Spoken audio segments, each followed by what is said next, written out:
I'll sing you a song of a row in our town, when the green flag went up and the crown flag came down. 'Twas the neatest and sweetest thing ever you saw, and we played revolution in Eire. James Connolly, Irish citizen armed. Executed by firing squad, Kilmainham Jail, May 12, 1916. Michael Mallin, Irish Volunteers. Executed by firing squad, Kilmainham Jail, May 8, 1916. Margaret Keogh, Cumminamon. Shot dead, South Dublin Union, April 24, 1916. Con Colbert, Fiona Erin. Executed by firing squad, Kilmainham Jail, May 8, 1916. Walnut, Arthur, Private, 2nd to 8th Battalion, His Majesty's Sherwood Foresters. Shot dead, Mount Street Bridge, April 27, 1916. Patrick Pearce, Irish Republican Brotherhood. Executed by firing squad, Kilmainham Jail, May 3rd, 1916. Although you see us standing here, we've been dead this 100th year. But there is a tale we wish to tell for us and for all of those who fell, long before you were born, in 1916, on this Easter morn. Is this tale we tell, one of sweet sadness? Is this tale we tell, one of mere madness? Is this tale we tell, one of great gladness? Tell us, once you've heard our tale. On Easter Monday morning 1916, Patrick Pearce stood on the steps of the General Post Office and read the proclamation of the Provisional Government of the Irish Republic to the people of Ireland. Irishmen and Irish women, in the name of God and of the dead generation from which she receives her old tradition of nationhood, Ireland, through us, summons her children to her flag and strikes for her freedom.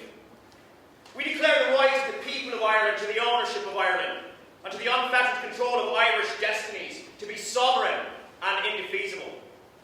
The Irish Republic is entitled to, and hereby claims, the allegiance of every Irish man and Irish woman. The Republic guarantees religious and civil liberty, equal rights and equal opportunities to all its citizens. We place the cause of the Irish Republic under the protection of the Most High God, whose blessing we invoke upon our arms. And we pray that no one who serves that cause will dishonour it by cowardice, inhumanity, or rapine. Signed on behalf of the Irish Provisional Government.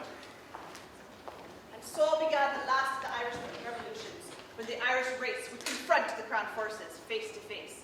The last one in 800 years of occupation, when Irish sons and daughters would fight for freedom and a nation. For these English were strangers, who came and stayed 800 years, and ruled our green land with harsh law, might, and fear. To tell our tale, we must start at the beginning. 12th century Ireland, ruled by regional families who often waged war against each other to gain control of the island. Each thought that he was the king of his province, and often fought and formed alliances to become the High King of Ireland. But, for the sake of our tale, there are principally 4 kingdoms in Ireland. Ulster, Leinster. Munster. Connacht. I'm Dermot McMurrough, King of Leinster. In 1167 I was stripped of my crown and banished from Ireland by the High King Rory O'Connor, King of Connacht, as punishment for the abduction of the wife Tyrone O'Rourke 15 years before. I had no other choice. I sailed to London to ask for the help of King Henry II of England.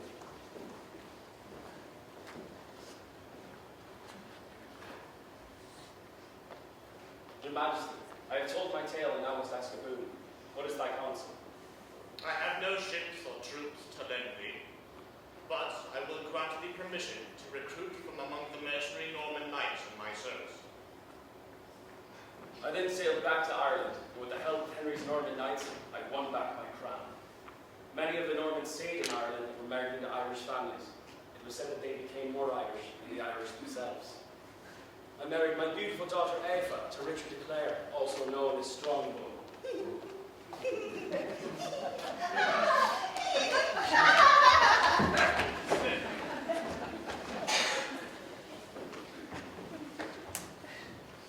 Your Majesty, King Henry, I have news from Ireland.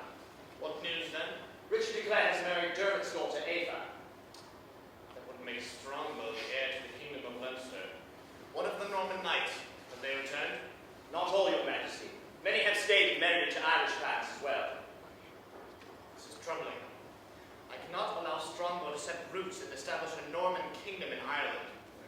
summon my war council, at once, Your Majesty. After much counsel, I decided to invade Ireland. I did not need the permission of Pope Alexander, for I already had the blessing of his predecessor, Pope Adrian. In 1171, I became the first English king to set foot on Irish soil. Pope Adrian, whose papal bull first did give rights to land upon our sod, to bring us wayward Christians under control of Holy See and God. But it was Dermot MacMurrough who invited them to come and fight, to regain the crown of Leinster, which he claimed was his birthright. In 1171, Henry's army upon our green shores did stand, and thus began the English rule and lordship of our land.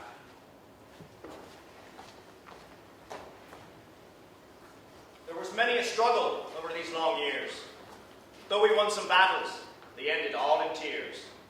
Of these wars, 13 the English won. Of these wars, the Irish score was none.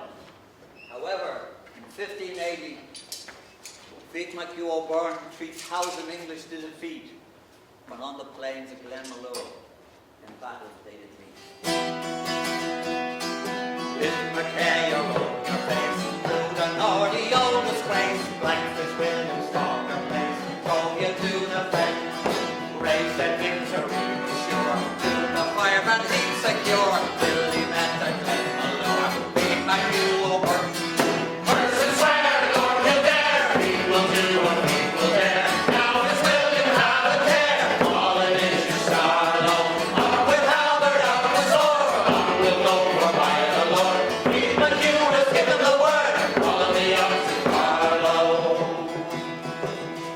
See the swords and get 'em all, flashing o'er the English pale, see all the children of the day, beneath the Worm's banner, who's the rock of fighting stock, would you let the Saxon cock roll out the bomb and Irish rock, fly with ancient banners, person swear, Lord Kildare, we will do what we will dare, now Prince William have a care, all it is your star alone, up with halberd, up with sword, on we'll go for by the Lord, Feat MacHugh has given the word, follow me up to Carlow.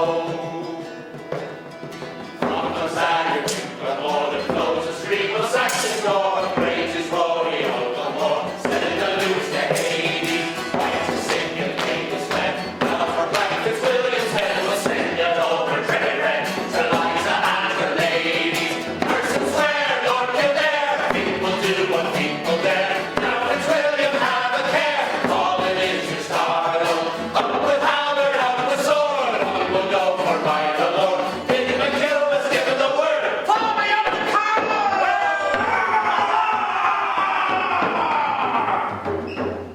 Now nearly 800 years has passed and gone, till this bright Easter morn, the poet gave the day to write, with terrible beauty it was born.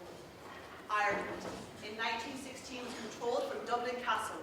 Power was divided between 3 British Protestants, none Irish, and only 1 elected. However, most people in Ireland were of the Catholic faith. A Frenchman visiting Dublin observed that the British regime in Ireland was underlined by deep prejudice. A gentle, quiet, well-meaning, established, unconscious, inborn contempt for the Irish.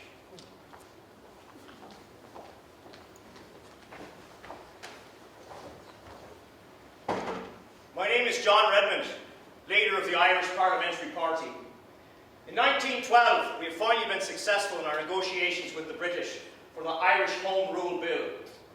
This bill will give Ireland her own local parliament in charge of domestic affairs. My party feels that this is a step in the right direction, even though Britain will still control foreign affairs, customs and defence. Our plan for home rule is supported by the Catholic majority in Munster, Leinster and Connacht. Ulster, being predominantly Protestant, is violently opposed to home rule.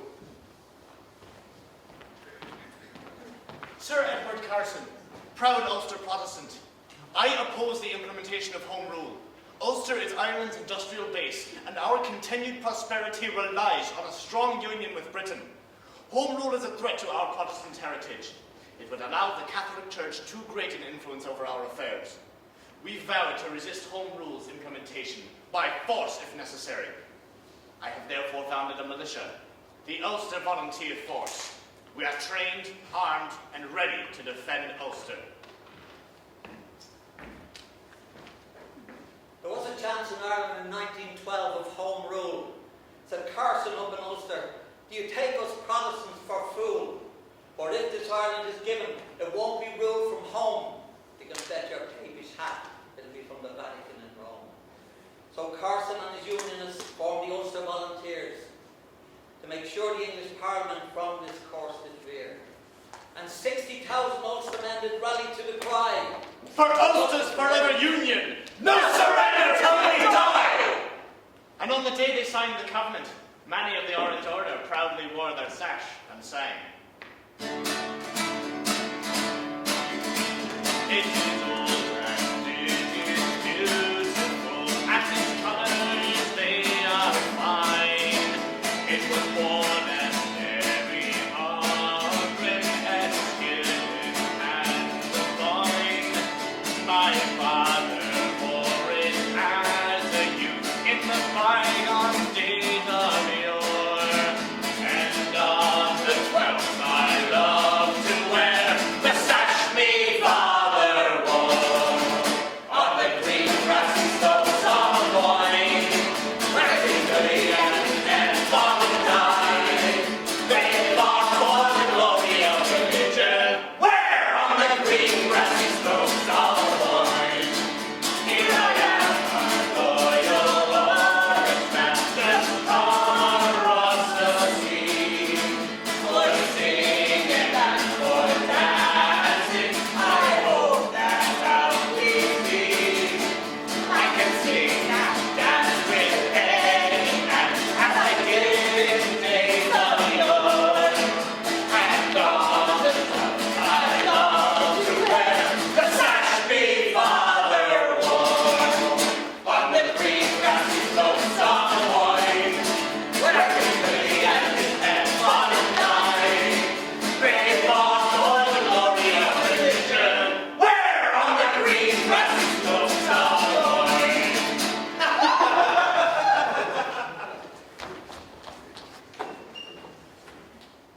And so it was right there, the Ulster Volunteer was born. Armed and ready to defend, to Ulster they were sworn. To counter the threat from Ulster, that rang so loud and clear. Leinster, Connaught, and Munster formed the Irish Volunteer. I am Tom Clark. And I'm Seán MacDermott.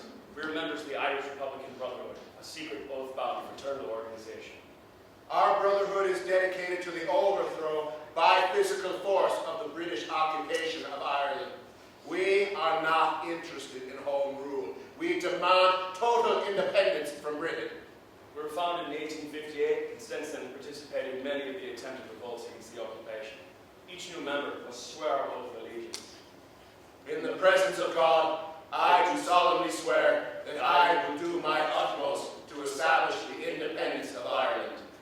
I will bear Bear true allegiance to the Supreme Council of the Irish Republican Brotherhood and the government government of the Irish Republic.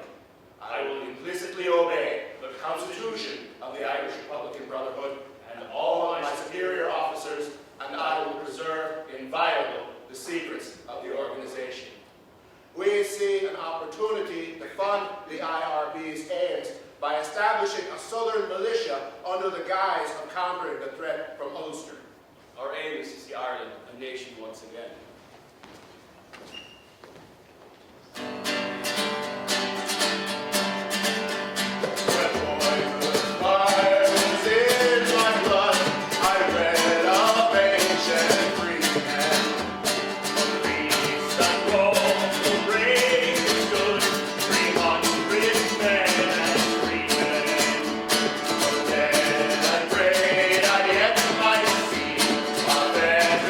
Rented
We thus engaged in a campaign to encourage other Irish nationalists to form a volunteer force for the defence of Southern Ireland.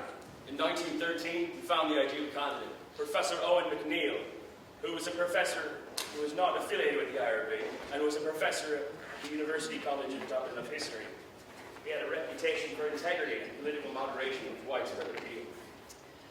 I'm Professor Eoin MacNeill. In 1913, I formed the Irish Volunteers and served as the Commander-in-Chief.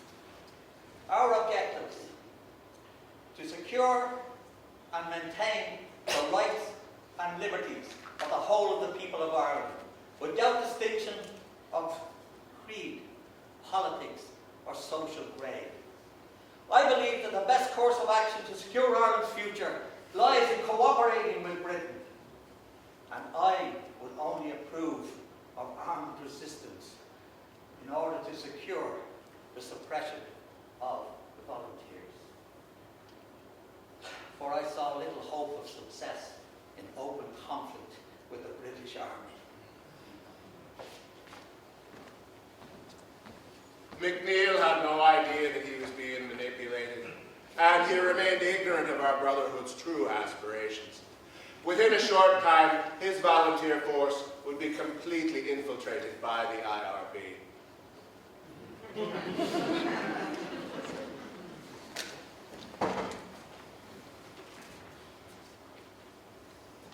Gentlemen, I am very concerned about the formation of this Irish volunteer force. I feel our influence within the nationalist community will be threatened. I plan to meet with Professor MacNeill and will insist we become part of the leadership of the Irish Volunteers. Sincerely, John Redmond, Irish Parliamentary Party. And so it came to pass that Redmond's party took control of the Irish Volunteers. However, the IRB still held people in key operational positions. We had MacDermott, Director of Training; Pearse, Director of Military Organisation; Plunkett, Director of Military Operations; Kent, Director of Communications. 4 key positions, all held by IRB loyalists. World events were about to provide an opportunity for the IRB. In August 1914, England declared war on Germany, so small Belgium might be free. The First World War had started. Britain's declaration of war, my party wanted to show good faith. We therefore agreed, without the consent of MacNeill, to suspend the implementation of Home Rule until after the end of the war. I also encouraged our volunteers to enlist to join in the British war effort. 200,000 Irishmen would answer the King's call. 50,000 of these souls in far-off lands would fall, far from friends and family, home, no more saw. Or they buried them in foreign fields, far from Eire overall. Was England bade our wild geese go, that small nations might be free. But their lonely graves are by Suvla's waves, o'er the shore of the great North Sea. Oh, had they died by Pearse's side, or fought with Calbrua, their names we would keep where the Fenians sleep, neath the shroud of the foggy dew. This siege by Redmond angered MacNeill, resulting in a split amongst the 200,000 strong Irish volunteers. The majority joined Redmond's newly formed National Volunteers, many of whom joined the British Army and served in the trenches of World War I. The remainder stayed loyal to the Irish Volunteers, much to the delight of our brotherhood, refusing to fight in the British Army. While going along the road one day, feeling fine and larky, oh, recruiting sergeant says to me, "Son, you look fine and cocky, oh. The king is in need of men. Come read this proclamation, oh. And a holiday out in Flanders would be a fine vacation, oh." "That may be so," says I to him, But tell me, Sergeant Eire, if I had a patch look upon me back, do you think I'd look fine and cheery, oh?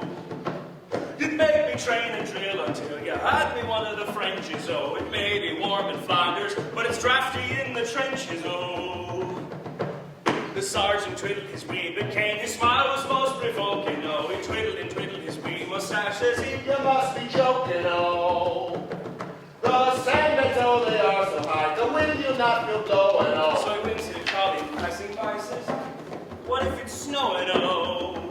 Come rain or hail or wind or snow, we're not going out to Flanders, oh. There's fighting in Dublin to be done, the sergeants and commanders go. Let Englishmen for England fight, it's nearly time you started, oh. So we wish the sergeant a jolly good night, and then we parted, oh. Just after the beginning of World War I, the Supreme Council of the IRB met. We established an internal military council to draw up plans for a rising. After all, Britain's difficulty was Ireland's opportunity. The committee included the 4 directors of the volunteers, MacDonald, Pearce, Plunkett, Kent, Clark, and myself, Seán MacDermott. In time, James Connolly of the Irish Citizens' Army would join us as our 7th member. Still, MacNeill and the leadership of the volunteers had no idea about our plans for a rising. Many Brotherhood members were also high-ranking volunteers who would only take orders from the Brotherhood-controlled military committee and not from MacNeill. That and the placement of the IRB military committee within the volunteers meant that all information was filtered through us. This gave control of the volunteers to the IRB.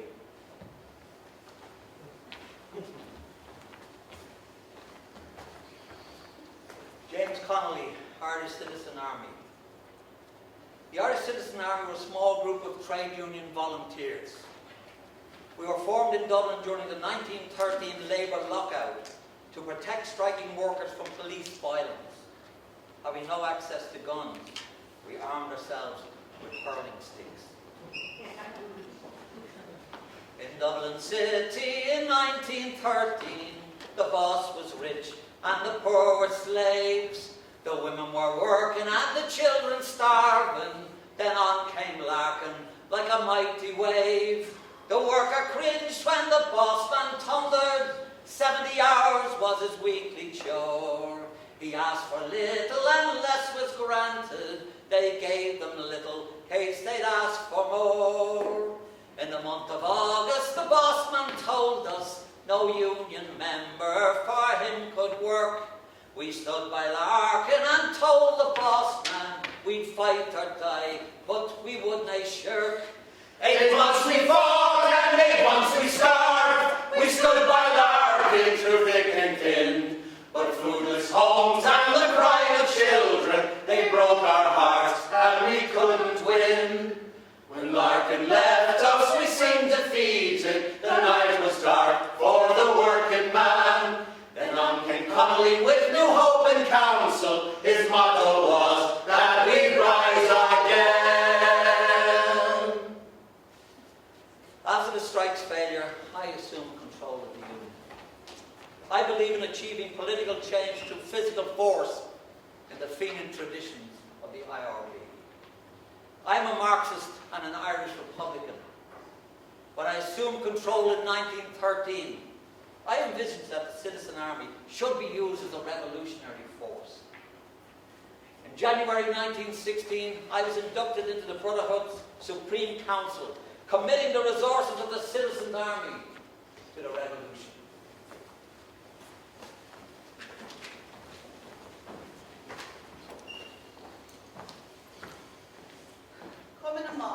The Irish Women Council was an Irish Women Republic's paramilitary organisation. We were formed in Dublin in 1914 as an auxiliary to the Irish Volunteer. Our primary aims were to advance the cause of Irish liberty and to organise Irish women in the furtherance of this objective, to assist in equipping an army of Irish men for the defence of Ireland. The majority of us nursed the wounded, were couriers, or procured rations for the men. Some of us risked our lives gathering intelligence in enemy camps, acted as snipers, or procured rations in military and strongholds. A number of our Cumann were shot during the rising. Eire, Warriors of Ireland, was a Republican Boy Scouting organisation formed in Ireland to counteract the British Boy Scout movement. We offered our members a combination of military training, outdoor activities, and cultural endeavours. Many would go on and graduate to become members of the Irish Volunteers. Several Eire were killed in action in 1916.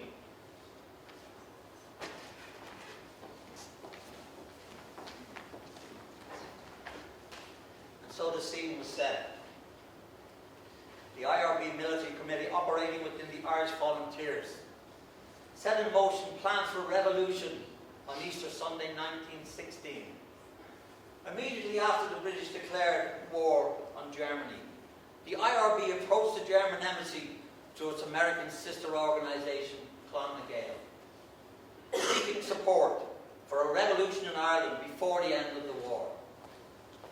Roger Casement travelled to Berlin to formally request help from the Germans, embracing the old adage, my enemy's enemy is my friend. When I went to the Reichstag, I asked for help from the Germans. I requested the following: that German advisors and troops be sent to Ireland, that I be allowed to recruit a brigade of Irish nationals held in German POW camps, guns and ammunition. Despite the initial enthusiasm from the Germans, it became evident that the Irish Revolution was not a German priority. There would be no advisors or troops, and only 55 prisoners of war agreed to join my Irish brigade. Still, in mid-February, upon receiving confirmation that the date for the rising had been set for Easter, the Germans sent a shipment of old Russian guns and ammunition. On the 9th of April, the German ship Eoin sailed out to sea with guns and ammunition from a port in Germany. And when they reached the Irish shore, their plan was to land to waiting volunteers on a beach in Bannistrand. At the same time as the Eoin was leaving Lubeck, I travelled to Ireland aboard a German submarine. My plan was to supervise the landing of the arms and then travel to Dublin to convince the IRB to postpone the revolution. Without the promised German advisors and troops and the Irish Brigade, we were bound to fail.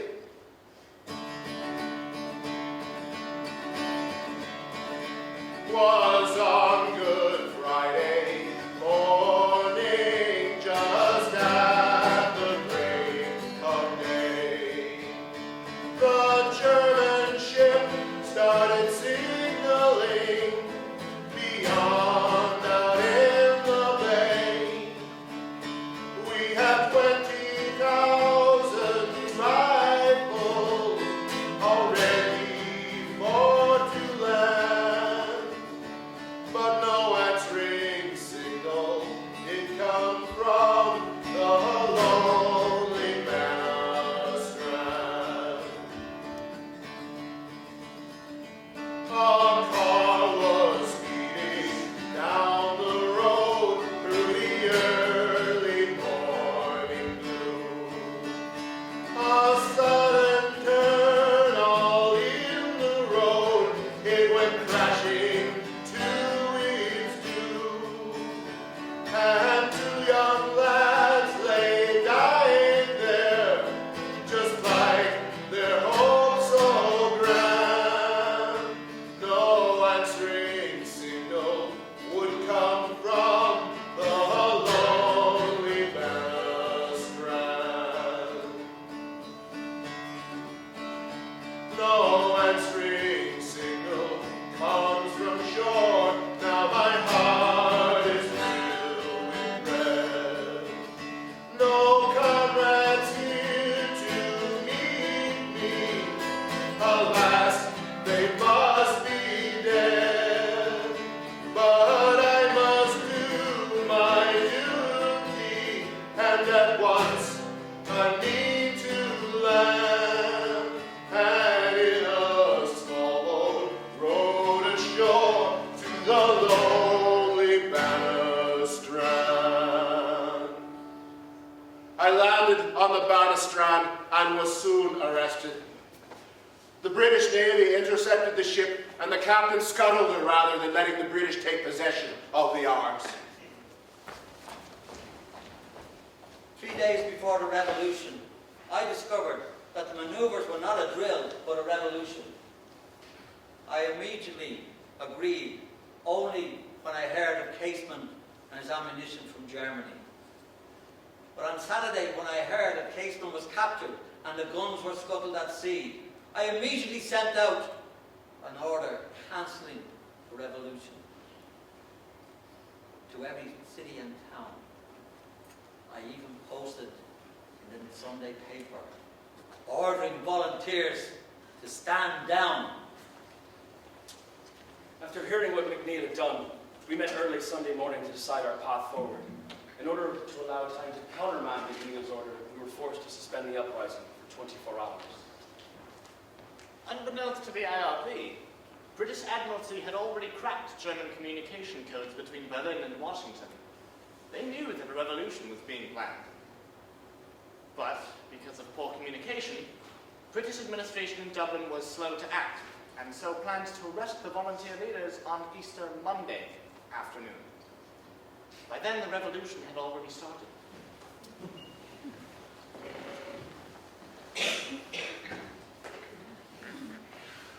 In Dublin City, on Easter Day, while on that Easter Day a gentle breeze did blow, and the Easter lilies they did sway, and high above the GPO, the people stood and saw the flag of freedom flying high over Eire.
Yes, sir. Our intelligence is telling us that there are fewer than 1,300 officers and men in the city, mostly concentrated to our west at the Marlborough Barracks, the Royal Barracks, the Richmond Barracks, and the Wellington Barracks.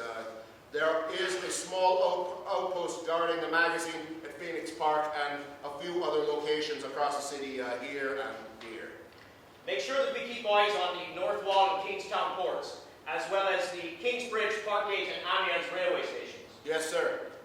Do we have an update on our troop locations and fortifications? We are well secured here at the GPO. We have volunteers up on the roof and the doors and windows are secure. And, sir, the Lancers trim and neat and charging down Sackville Street, but they beat a quick retreat from the old gun. The British have picked up their fallen Lancers and fallen back to their barracks, sir. And the rest of the city? The troops assigned to take Dublin Castle were forced to fall back, but have since occupied City Hall. Daly's men have made good account of themselves. They managed to ambush an ammunition convoy after Four Courts was secured.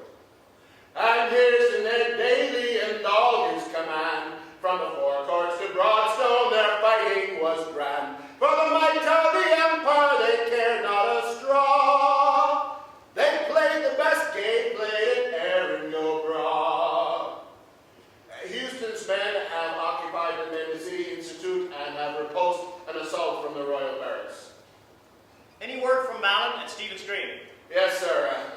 and Countess Markowitz are at the park now. Last word was that they were digging trenches to fortify their perimeter. Boland's bakery has been taken by De Valera's 3rd Battalion. They have shut down the rail lines and sent volunteers out to guard Mount Street Bridge. One of our leaders was down at Rings End, the honour of Ireland to hold and defend. He had no veteran soldiers, but volunteers raw, playing sweet Mauser music for Erin go bra. How was morale? Fine, sir. Last night, Murphy gave us his rendition of God Bless England, and we all sang the chorus with great feeling. I'll sing you a song of peace and love. Whack for the little fiddle dido day. To the land that reigns all lands above. Whack for the little fiddle dido day. May peace and plenty be her share, who kept our homes in warmth and care. God bless Mother England is our prayer. Whack for the little fiddle dido day. Whack for the little fiddle dido day. So we say, hip hooray, come and listen while we pray. Whack for the little fiddle dido day.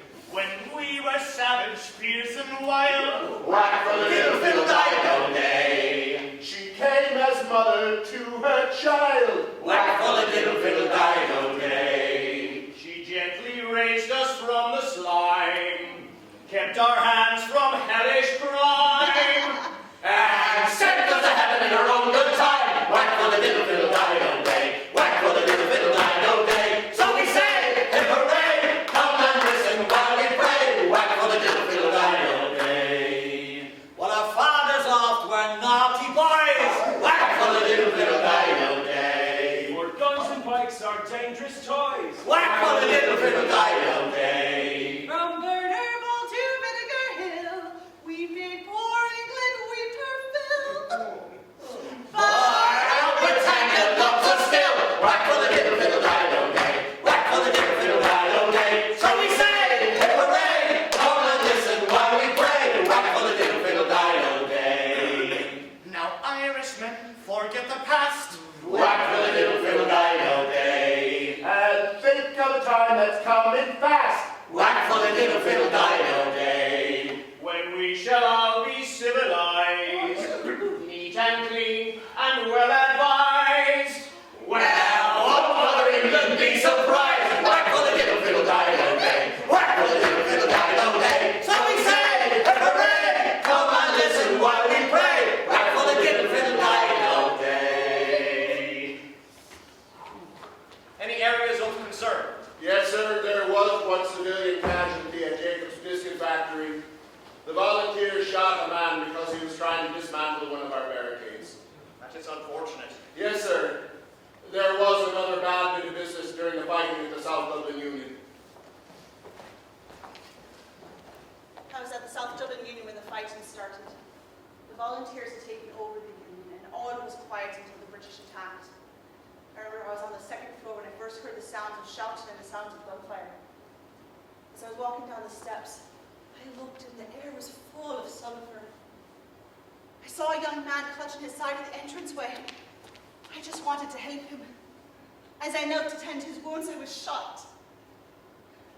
My name is Margaret Keogh, and I was the first person killed in the Easter Rising. Old Kent and his comrades, lions bay, from the South Dublin Union poured death and dismay. And what was their wrath when the British they saw all the dead Carkey soldiers in Erin go bra. Many Irish women served during the rebellion. The Irish Citizen Army expressly permitted its female members to combat. Under the command of Seán Connolly, a contingent of 10 men and 9 women armed with revolvers launched an attack on Dublin Castle. Women fought alongside their men and were not confined to other duties such as nursing duties or feminine pursuits such as making tea and sandwiches. Constance Markowitz, for example, along with other female fighters, launched an attack on the British troops in the city centre. According to contemporary accounts, Markowitz stated that women were now equal to men. and had the same right to risk their lives. Many Irishmen had husbands, sons, and brothers who fought during the rebellion. To show their support, they wore a tricolour ribbon around their hat.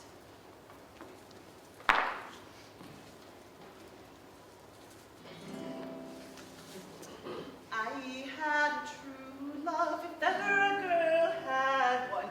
I had a true love, a brave lad was he. One fine Easter Monday, with his gallant comrades, he started away for to make old Ireland free. So all around me hat I wear a tricolour ribbon, all around me hat until death comes to me. And if anybody's asking me why do I wear it, it's all for me own true love I never more will see. He whispered goodbye, love, old Ireland is calling. High over Dublin, the tricolour flies. In the street of the city, the foreman is calling. The wee birds are whistling, old Ireland arise. So all around me hat I wear a tricolour ribbon, all around me hat until death comes to me. And if anybody's asking me why do I wear it, it's all for me, no true love I never more will see. His bandolier around him, his bright bayonet shining, a short service rifle, a beauty to see. There was joy in his eyes, though he left me repining. Started away for to make old Ireland free. So all around me hat I wear a bright coloured ribbon, all around me hat until death comes to me. And if anybody's asking me why do I wear it, it's all for me own true love I never more will see.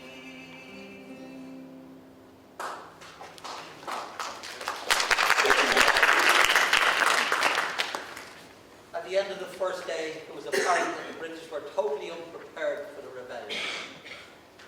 The senior officer in Ireland was a General Lowe, stationed in the Curragh camp to the west of Dublin in County Kildare. Lowe ordered his brigade to Dublin by train and arrived to take command early on Tuesday morning. The volunteers spent Tuesday morning reinforcing and expanding from the GPO to some of the surrounding buildings. The radio transmitter and tower were erected and used to send out what is widely regarded as the first radio broadcast in Ireland. The message in Morse code read, "Irish Republic declared in Dublin today. Irish troops have captured the city and are in full possession. The enemy cannot move. The whole country rises." The positive message in the rebel broadcast did not entirely reflect the situation in the city on Tuesday. Despite our initial confusion, we were starting to react. City Hall had surrendered to us late the night before, and we held our own against heavy volunteer resistance of the South Dublin Union. At St. Stephen's Green, we were able to occupy the Shelbourne Hotel, which gave us an unobstructed view of Mallin's entrenched volunteers at the park. Our machine guns concentrated fire on the rebel positions, forcing their withdrawal to the Royal College of Surgeons. The rebels were a tough bunch. At City Hall, when they were completely surrounded and on the verge of being overrun, we heard them singing. The morning in July, I was walking through Tipperary, when I heard a battle cry from the mountains overhead. And I looked up to the sky, saw an Irish soldier laddie. He looked at me quite fearlessly and said, "Will you stand in the van like a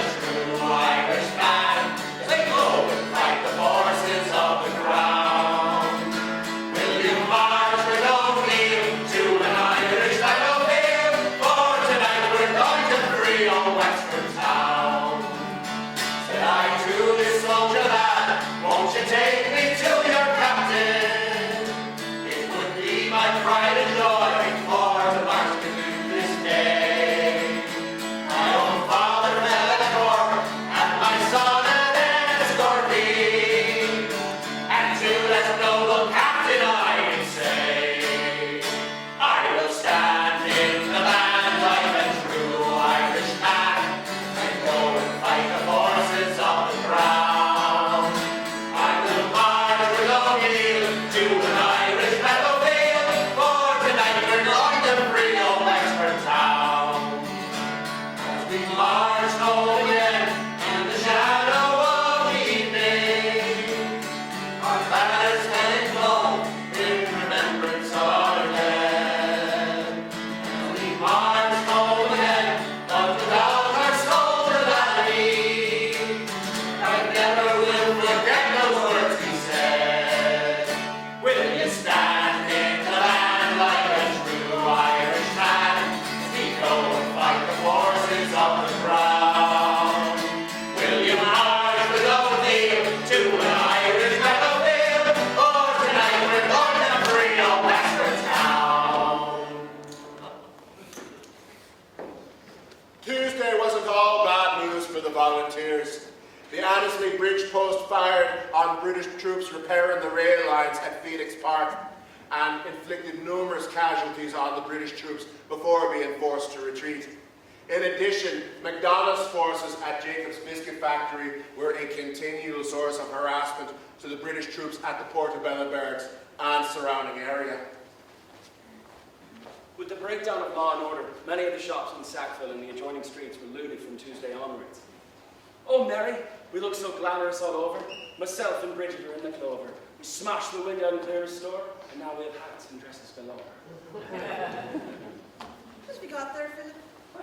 Scarf for yourself, and a hat for me, Seth. Have you spent your last shilling on these you have? I didn't spend a thing, you see. So I was passing by Claire's store, and noticed the window was smashed. And there you were, lying on the ground. So I just picked him up and ran. Mary, Mother of God, you'll have the police after us. We're too busy, don't worry about the lights of us. Oh. We were busy.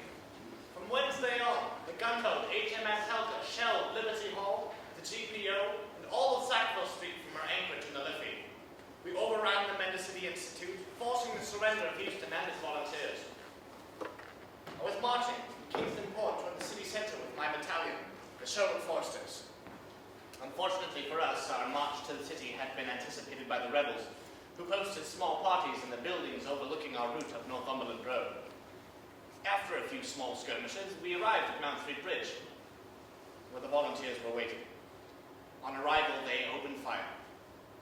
We tried to fall back, but General Lowe insisted that we press on with the frontal assault. On Mount Street Bridge we were pinned down that day, when someone suggested we can outflank them this way. But our brave General Lowe and his plans saw no flaw, so I charged to my death all an errand cobra. I wasn't the only one who died on that damn canal. We lost more lives on Mount Street Bridge than the rest of the entire uprising. Over 200 of my comrades were killed or injured. Bloody waste. By Thursday, General Lowe had decided to bypass the outlying volunteer posts and concentrate his attentions on the General Post Office and the forecourts. The forecourts and the General Post Office were effectively cordoned off by the South Staffs and Sherwood regiments. Fierce fighting ensued, particularly in the North King Street area, where a number of innocent civilians were murdered by frustrated British troops. By Friday evening, the GPO and most of the buildings on the north side of the Liffey were gutted by fire. The position at the GPO was untenable and was abandoned late on Friday evening. With the building ablaze, we were forced to abandon our position at the GPO. Heavy fire from the British barricades prevented us from meeting up with Commandant Daly at Forecourts. We narrowly escaped to Side Street but found ourselves trapped. So we broke into number 12 Moore Street and spent the rest of the evening breaking down the walls in an attempt to circumvent the British barricade. As I left the post office, I stood there with pride, with Connolly, Plunkett, and Clark by my side. Our shell fire and flames, flying proudly we saw, the green, white, and orange of Erin go bra. Early Saturday morning, I watched as a family of 3 tried to escape the fighting on Moore Street. They approached the British barricade, waving a white flag. British fire cut them down before they could even cry out. When I saw this, I knew we must surrender in order to save the lives of the citizens of Dublin. After witnessing the shooting of the family on Moore Street, Pearse asked me to give a message back to the British command. I spoke with General Lowe and was told that Pearse had 30 minutes to unconditionally surrender. I sent the message back to Pearse and watched as he, Clark, MacDermott, and Plunkett agreed to terms. At 2:30, I unconditionally surrendered to General Lowe. I was then taken to meet the newly arrived General Sir John Maxwell, who had been sent to Britain to take control of the overall British forces. Both Connolly and I signed the surrender document.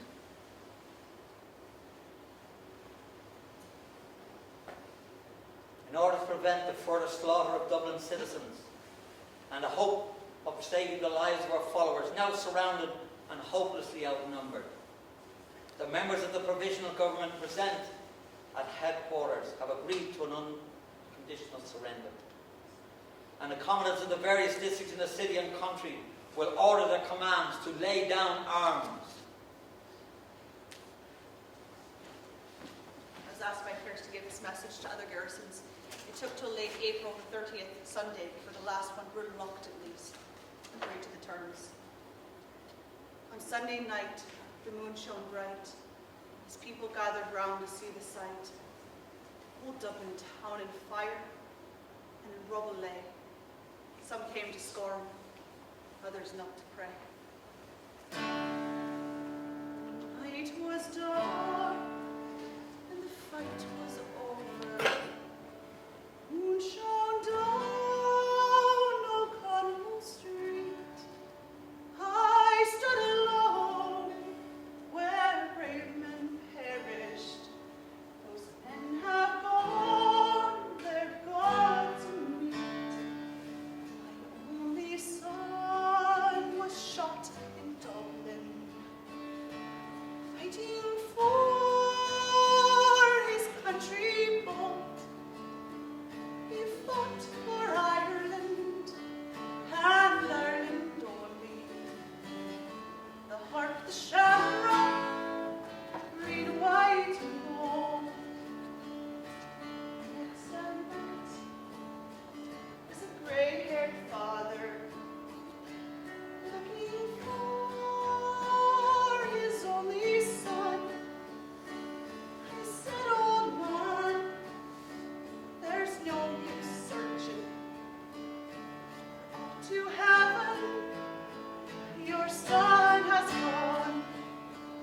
My only son was shot in Dublin, fighting for his country bold.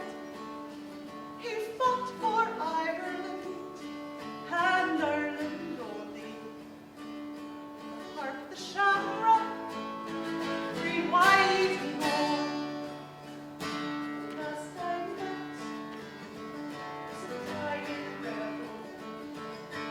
Leaning low, I heard him say, God bless my home in dear Quirk City. God bless the cause for which I died. My only son was shot in Dublin, fighting for his country bold. He fought for Ireland and Ireland only. Hark the shamrock, green, white, and gold.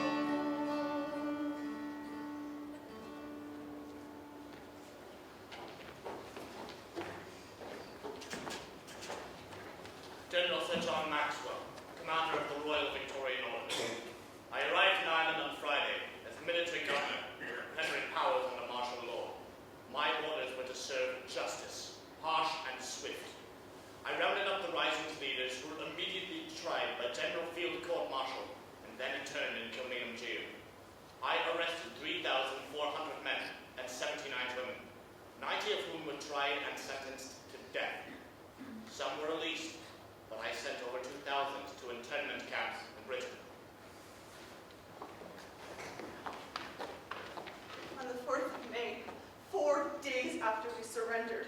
Myself and 3 other Cumann women heard the sounds of the soldiers outside our cell door. In Kilmainham jail, as we 4 prisoners lay, we heard the sounds of break of day, and huddled by our herded lamps, we heard the sounds of the soldiers' tramp. Then the rifle volley through the morning rang.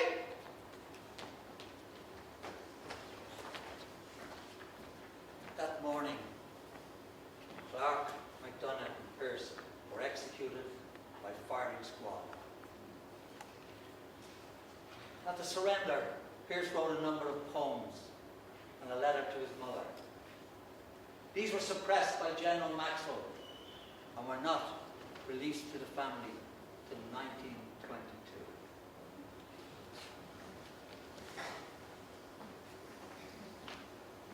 The night before I was executed, I wrote this poem for my mother. I knew that she would understand. Do not grudge them, Lord, I do not grudge my 2 strong sons that I have seen go out. Break their strength and die. They and a few, bloody protest for the glorious thing. They shall be spoken of among their people. Generations shall remember them, call them blessed. I will speak their names to my own heart. In the long nights, around my dead heart. The little names that were familiar once. Lord, thou art hard on others. We suffer, and they're coming, and they're going. And I grudge them not. Weary of the long sorrow. Yet I have my joy. The sons were faithful. They fought. Some of my fellow foresters who survived the Mount Fleet Bridge fighting were asked to be members of the firing squad as retribution. Some of them accepted. The dignity with which volunteers marched to their death left an impression on some of us. My fellow forester Sam Lomas later wrote, "It was sad to think that these 3 men who met their death so bravely should be fighting for a cause which proved so useless and had been the means of so much bloodshed."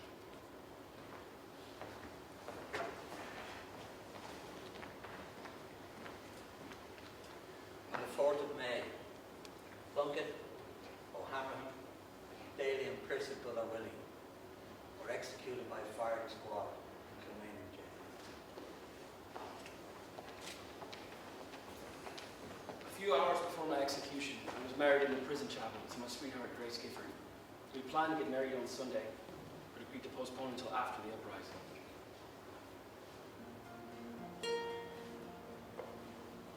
As we gather in the chapel here in old Kilmainham jail, I think about these past few weeks. Oh, will they say we fail? From our school days they have taught us we must yearn for liberty. Yet all I want in this dark place is to have you here with me. Oh, Grace, just hold me in your arms and let this moment linger. They take me out of dawn and I will die. With all my love, I place this wedding ring upon your finger. There won't be time to share our love, for we must say goodbye. Now I know it's hard for you, my love, to ever understand the love I bear for these brave men, my love for this dear land. But when Padre called me to his side down in the GPO, I had to leave my own sick bed. To him I had to go. Oh, Grace, just hold me in your arms and let this moment linger. They take me out at dawn and I will die. With all my love, I place this wedding ring upon your finger. There won't be time to share our love, for we must say goodbye. Now as the dawn is breaking, my heart is breaking too. On this May morning as I walk out, my thoughts will be on you. And I'll write some words upon the wall so everyone will know I love so much that I could see his blood upon the rose. Oh, Grace, just hold me in your arms and let this moment linger. They take me out at dawn and I will die. With all my love, I place this wedding ring upon your finger. There won't be time to share our love, for we must say goodbye. On the 5th of May, John McBride was executed. On the 8th of May, Kent, Colbert, Mallin, and Euston were executed. On the 9th of May, Cork City, Thomas Kent was executed. On the 12th of May, first they executed Seán McBride. Later in the morning, they dragged me from my hospital bed and across the road to Kilmainham jail. I was so badly wounded that I couldn't stand. And even though the doctors had said that I had just a few days to live, they strapped me in a chair and the firing party executed me there. Well, a great crowd had gathered outside of Kilmainham, their heads uncovered, they knelt on the ground. For inside that grim prison lay a true son of Ireland, his life for his country about to lay down. Well, he walked to his death like a true son of Ireland, and the firing party he bravely did face. Then the orders rang out, present arms and fire. James Connolly fell into a ready-made grave.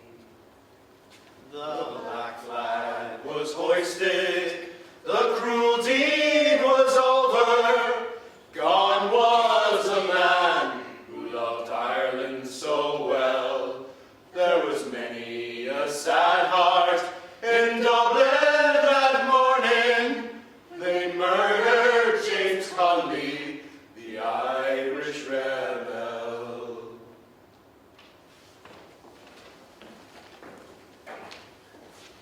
After each execution, I had the bodies taken by truck to Albert Hill, where they were placed without a coffin in a ready-made quicklime grave. After I was captured, I was taken to England and tried on charges of high treason. I was hanged in London on August 3rd. I, Roger Casement, was the only rebel leader not executed in Ireland. But the bravest fell and the requiem bell rang mournfully and clear. For those who died at Eastertide, at the springing of the year, and the world did gaze indeed, amazed at those fearless men but few, who bore the fight that freedom's light might shine through the foggy dew.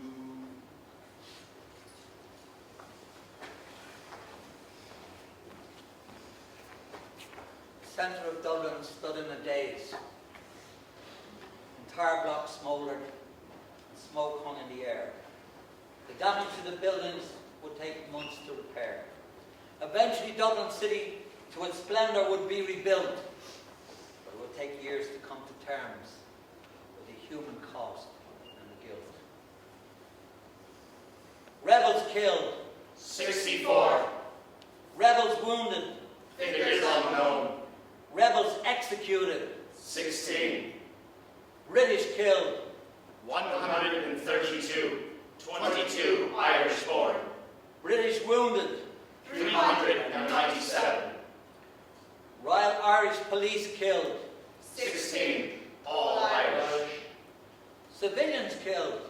220. Civilians wounded. 2,217. When asked why so many civilians were injured or wounded, a Royal Irish regimental officer recalled, "We could not tell who was a rebel and who was a civilian. We treated everyone as an enemy and fired at anything that moved. We had orders to take no prisoners, shoot them all."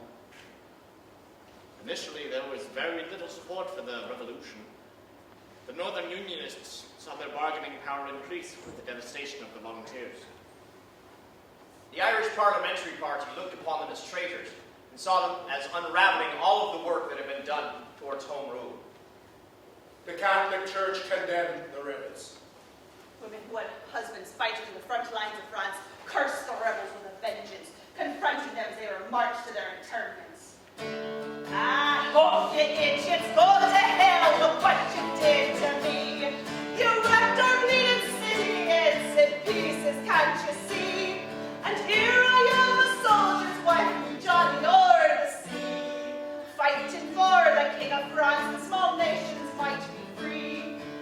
The rebels were not without their supporters, who answered in kind. If the Johnny's out in France, what a stupid fool is he? Fighting for the empires and small nations might be free. Why didn't he stay and join his darling wife to see? And fight for dear old Ireland, that she too can be free.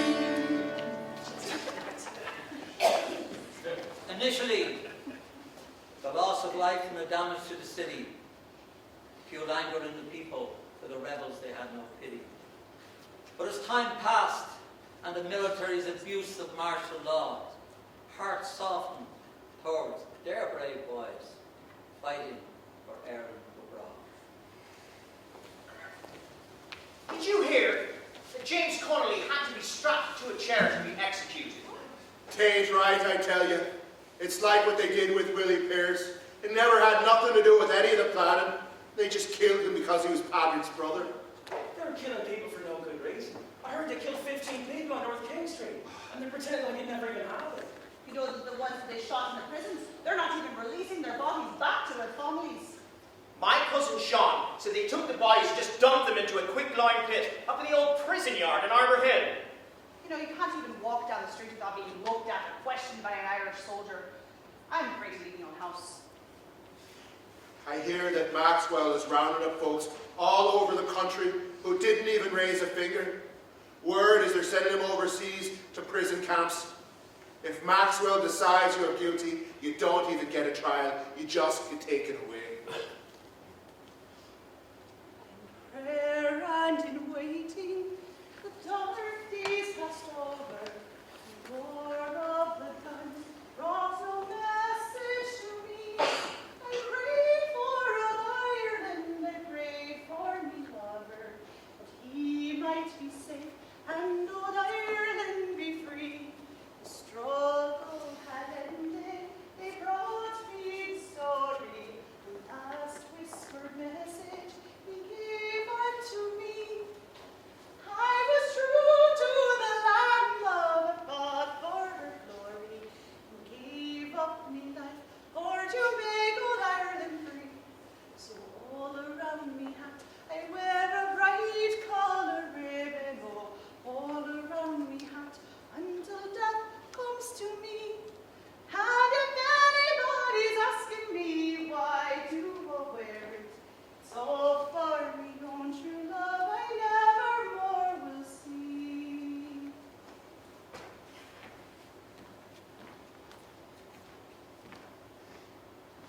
There will always be different opinions on the success or the failure of the 1916 revolution and the role it played in the formation of an independent Republic of Ireland just 33 years later. As back again I rode through the glen, my heart with grief was sore. For I parted then with valiant men, I never would see no more.